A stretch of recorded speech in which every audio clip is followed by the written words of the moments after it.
नागपूरमध्ये झालेल्या दंगलीविषयी नाशिककरांना नेमकं काय वाटतंय या संदर्भात संवाद साधलाय आमचे प्रतिनिधी मुकुल कुलकर्णी यांनी। मुळात म्हणजे समाजकंटकांना ही जात नसती, हिंदू किंवा मुसलमान किंवा इतर जात, पण कालची जी झालेली घटना अतिशय वाईट आहे। त्याला जबाबदार जरी आत्ता म्हटलं गेलं तर आत्ताचं जे सरकारसुद्धा आहे ते सुद्धा तिथं थांबवण्यासाठी कमी पडलेलं असं प्रत्येकाला वाटतंय।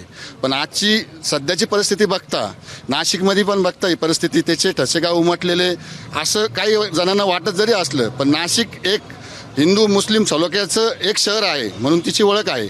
म्हणून इथं नाशिकमध्ये कुठल्याही प्रकारे ते अशी घटना इथे घडणार नाही, याची जबाबदारी हिंदू मुस्लिम प्रत्येकजण घेणार आहे। तुम्हाला काय वाटतं काका, कोण जबाबदार आहे नागपूरमधल्या घटनेला? नागपूरमध्ये जी घटना झाली तिथे जबाबदार जे आत्ताचे नवीन सरकार आहे ते जबाबदार आहे। बाकी त्याचा काय नाही, नाशिकमध्ये हिंदू मुस्लिम समजा एकत्र आहे, त्याची काय घटना होणार नाही। पोलीस कुठे कमी पडले का काल नागपूरमध्ये दंगेखोरांना अडक? नाही, आता हे दंगलखोर जे असतात त्यांना ते चकवे देत चालतात पोलिसांना, ते त्या हिशोबाने थोडेसे कमीच पडले। पोलीस फौज थोडी उशिरा पोहोचली असेल तिथं, म्हणून असं होऊ शकतं।